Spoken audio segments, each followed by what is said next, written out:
ये Russell viper है दोस्तों। इस आवाज़ से बड़े बड़ों की रूह कांप जाएगी।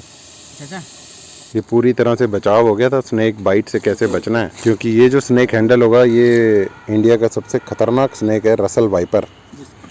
आप इसकी आवाज़ सुनिए, ये आवाज़ बड़े बड़ों को।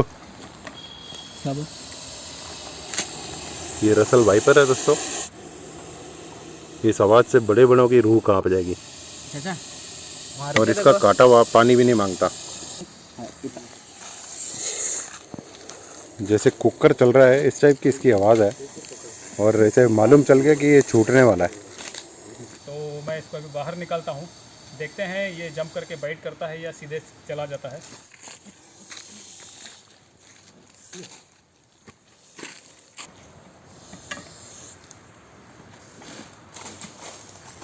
ये वापस जा रहा है।